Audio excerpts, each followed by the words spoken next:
Hi friends, இன்றைக்கி நம்ம என்ன பார்க்க போகிறோங்கன்னா உருளைக்கிழங்கு ஆம்லேட். ஒரு டைம் இப்படி செஞ்சு பாருங்கள்.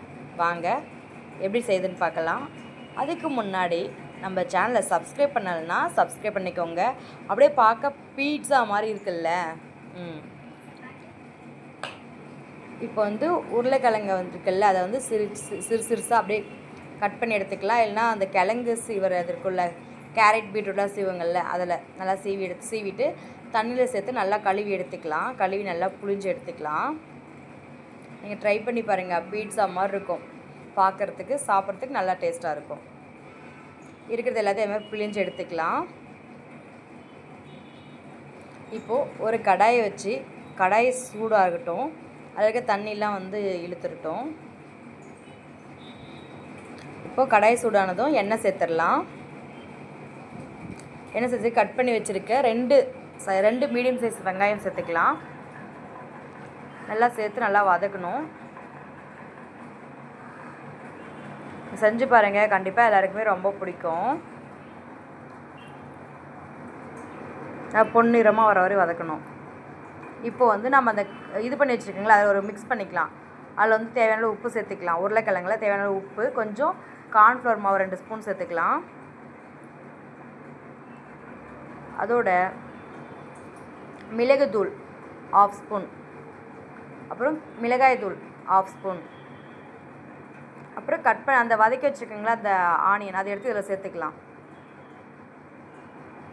சேர்த்து நல்லா ஒரு மிக்ஸ் பண்ணிடலாம். இப்போ நம்ம முட்டை சேர்க்க மறந்துட்டோம்ல, முட்டை சேர்த்துக்கணும். ஒரு 2 முட்டை சேர்த்துக்கலாம். நீங்கள் நிறைய செய்கிறீங்கன்னா நிறைய முட்டை சேர்த்துக்கோங்க. நான் கொஞ்சம் சேர்த்துனா 2 முட்டை சேர்த்துக்கிறேன். பட் இப்போ இது நல்லா கலந்து விட்டுக்கணும்.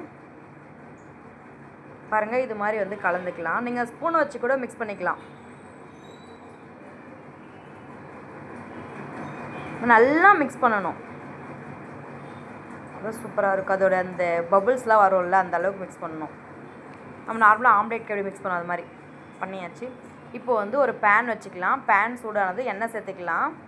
எண்ணெய் ஒரு 2 ஸ்பூன் சேர்த்துக்கோங்க. இந்த குட்டி ஸ்பூனால் கொஞ்சம் கொஞ்சமாக ஊற்றுறேன். நீங்கள் பெரிய ஸ்பூன் வச்சா 2 ஸ்பூன் சேர்த்துக்கோங்க. அப்படியே ஒரு ரொட்டேட் பண்ணிக்கலாம்.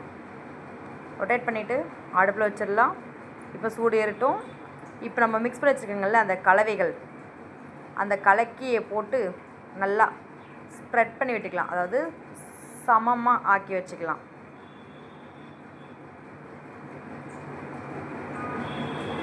செம்ம டேஸ்ட்டாக இருக்கும். நீங்கள் ட்ரை பண்ணி பாருங்கள், எல்லாருக்குமே ரொம்ப பிடிக்கும். குழந்தைங்களாம் பீட்சா கேட்குறாங்களா, அது மாதிரி. இப்போ மிதமான தீயில் வச்சுருக்கணும். ஃபஸ்ட்டே மிதமான தீயில் வைக்கணும், இல்லை தீஞ்சிரும் அடியில், அப்புறம் நல்லா ஒழுங்காக வேகாது. இப்போ பாருங்கள் எப்படி பபிள்ஸ் வருதுன்னு.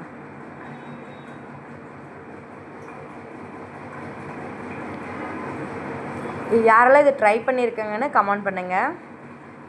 அப்படியே திருப்பி போட்டு அப்படியே ஆம்லெட் மாதிரி இருக்குல்ல, ஆனால் சூப்பராக இருக்குது உருளைக்கிழங்கு ஆம்லேட். இப்போ மேலே 2 ஸ்பூன் எண்ணெய் ஊற்றிக்கலாம். இப்போ சூப்பரான சுவையான ஒரு உருளைக்கிழங்கு ஆம்லேட் ரெடி.